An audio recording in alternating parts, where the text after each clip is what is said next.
Halo, Assalamualaikum warahmatullahi wabarakatuh. Di sini kami kelompok 9 yang beranggotakan Mary Mariam Aprilia dari NIM 04 dan saya sendiri Abdurrahman Naufal Firdaus dari NIM 28. Insya Allah akan mempresentasikan apa itu yang disebut dengan gerak menggelinding.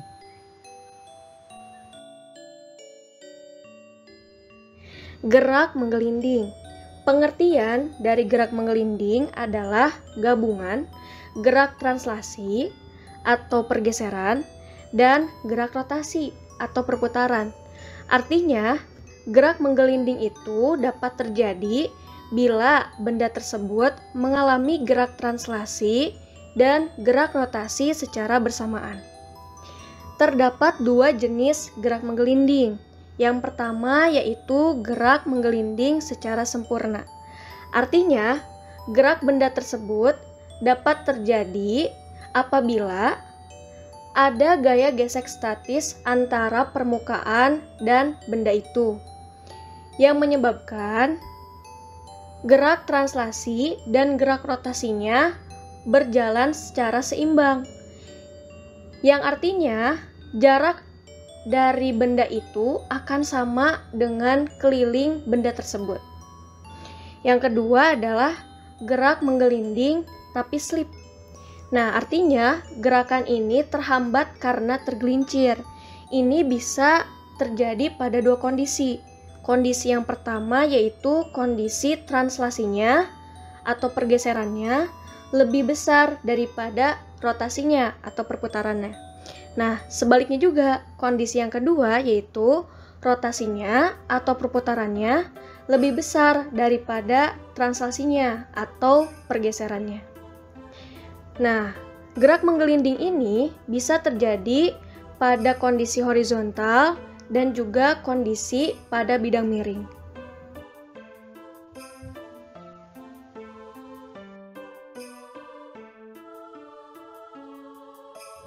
Selanjutnya yaitu gerak translasi.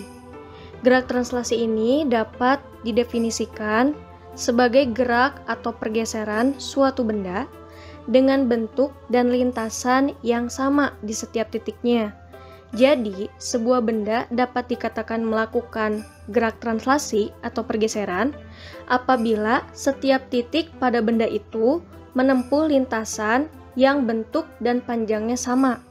Nah, contoh dari gerak translasi bisa dilihat seperti pada gambar berikut, di mana gambar ini merupakan gerak sebuah balok di atas suatu permukaan datar tanpa mengguling dari posisi 1 ke posisi 2 pada jarak yang sama yaitu sebesar S. Gerak translasi ini dapat terjadi karena benda itu menerima gaya yang bekerja. Jadi benda ini menerima gaya sehingga gerak translasi ini bisa terjadi.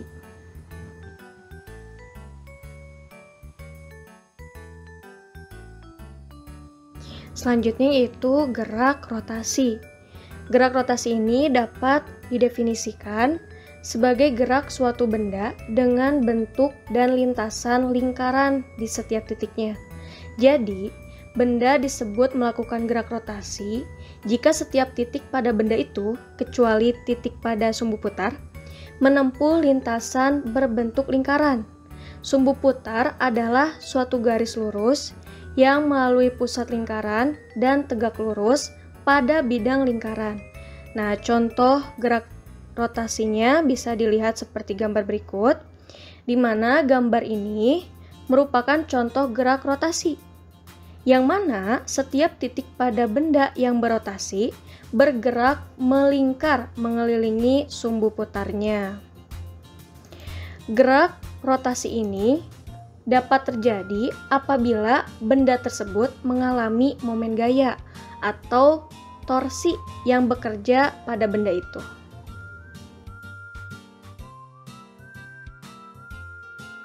Oke, sekarang kita masuk ke analisis fenomena gerak menggelinding di kehidupan sehari-hari. Lantas, apa sih contohnya? Mari kita bahas. Ya, mungkin teman-teman pernah jalan-jalan ke puncak ya. Di situ ada sebuah tanjakan yang cuman sedikit doang gitu, yang saya kira itu kayak dia ingin dibuat tol. Ternyata itu adalah tanggul penyelamat untuk kendaraan yang remnya blong dari turunan yang cukup panjang ya. Yang sebelumnya itu ada turunan yang cukup panjang karena memang puncak itu jalanannya banyak naik turunnya, sehingga sering juga kita melakukan pengereman. Jadi akhirnya kadang kanvasnya itu panas, jadi akibatnya rem jadi blong. Nah, langsung saya contohkan, misal ada sebuah bis yang dia itu remnya blong.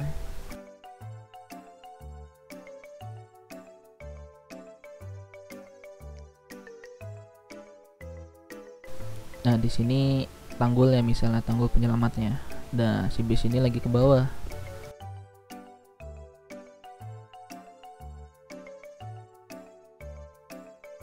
Nah, pada titik ini misalnya V0 atau ketika si mobil bisnya itu mulai naik ke tanggul.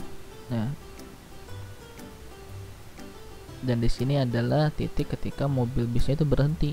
V-nya sama dengan 0.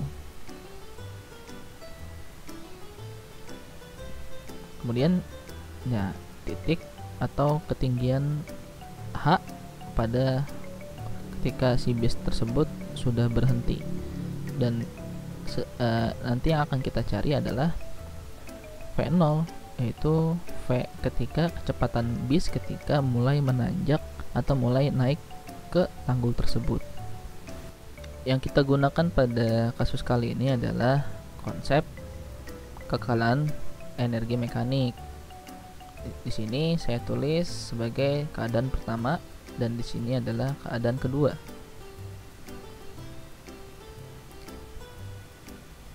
Nah, kemudian sebagaimana yang kita ketahui bahwa energi mekanik pertama sama dengan energi mekanik pada keadaan kedua. Nah, kan energi mekanik itu terdiri dari energi kinetik ditambah dengan energi potensial. Ya. Di sini energi kinetik 2 dan energi potensial yang kedua. Nah, pada V0 itu kan tidak ada EP-nya karena dia ada di bawah. Sedangkan untuk V yang sama dengan 0 tidak ada EK-nya karena dia itu ya tidak ada kecepatannya. Nah, sekarang kita masukkan ke dalam tadi gerak menggelinding, di mana gerak menggelinding terdiri dari translasi dan juga rotasi. Jadi di sini ditulis EKT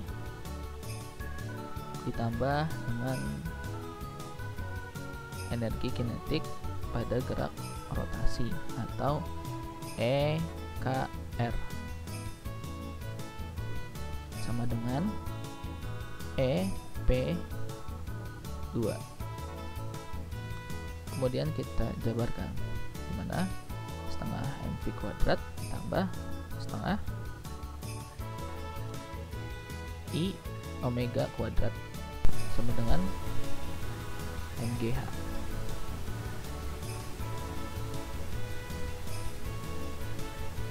Kemudian ya kita turunkan lagi, jadi setengah mv kuadrat ditambah setengah K m r kuadrat omega kuadrat sama dengan mgh. Ya.